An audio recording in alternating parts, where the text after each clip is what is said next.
Item Number SCP-1192. Object Class Euclid. Special Containment Procedures.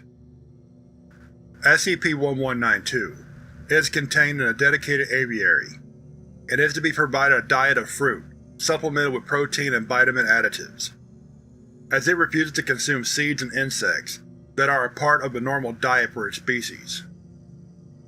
SCP-1192 is to be provided with several pencils and pages of paper to allow it to communicate. In the case that SCP-1192 becomes belligerent, mild sedatives may be introduced into its food and water supply under close veterinary supervision. Description: SCP-1192 is a juvenile male gang cockatoo, Callocephalon vibriatum, a species normally native to southeast Australia, approximately 33.5 cm in length. SCP-1192 appears to be sapient and exhibits intelligence and common knowledge consistent with that of a human child between the ages of 6 and 8. SCP-1192 is unusually disheveled, as it appears to be unable or unwilling to preen itself, and has difficulty flying despite being essentially healthy and uninjured. Close examination has shown a slight, healed-over contusion on the back of SCP-1192's head, but no internal injury or damage was ever found. SCP-1192 was discovered and brought into containment by Agent On, who, at the time, was embedded as an undercover agent in the Newark Police Department in New Jersey. It is believed at this time that SCP-1192 began following Agent and trying to attract his attention because of the perception of an authority figure in police uniform. Agent became suspicious due to SCP-1192's unusual species and erratic behavior, and sent a request for assistance. A Foundation containment team was dispatched, and was able to detain SCP-1192 and bring it to site for examination. Addendum 1192-01 Experiment Log 1192-01 Shortly after initial containment, experimentation was performed in which SCP-1192 was introduced to a multitude of objects in a controlled environment in order to deduce its abilities. Upon being introduced to the testing chamber, SCP-1192 immediately gravitated to a pencil and paper and began to attempt to write crude sentences.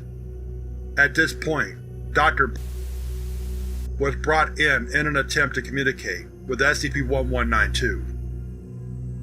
SCP-1192 writes, "Who are you?" Dr. "I am Dr. I am here to speak with you. Who are you?" SCP-1192 writes, "Timmy," followed by, "Where am I?" "You're at a medical center, Timmy. A hospital. Do you know what happened to you?" SCP-1192 writes, "No. Then, I want to go home." Dr. "Where do you live, Timmy?" After several minutes, and with some difficulty, SCP-1192 managed to write down an address for a residential home in Montana. Undercover agents sent to the specified residence determined that the location is inhabited by Mr. and Mrs. as well as their son, Timothy, age 7. Agents assigned to monitor the family have noted nothing out of the ordinary with the family thus far. Addendum 1192-02 Researcher Note: as SCP-1192 is unable to manipulate objects with enough coordination to play with the video games it requested, and it shows little interest in the other toys we have offered it, it has taken to scribbling and making crude drawings with the materials we have provided. A list of notable materials are as follows: several pages of unrelated words, presumed to be writing practice. Several pages of crude drawings, including race cars, airplanes, and fictional animals and monsters. A single page with the words, "Why am I a bird?" as well as several more indecipherable sentences. A drawing of what appears to be a small child, holding the hands of two adults. The child is scratched out, and the paper is ripped. The reverse side of the page has the words, "I want my mom." A single page with 126 instances of the word mom, and 76 instances of the word home. Dr. Senior Observer.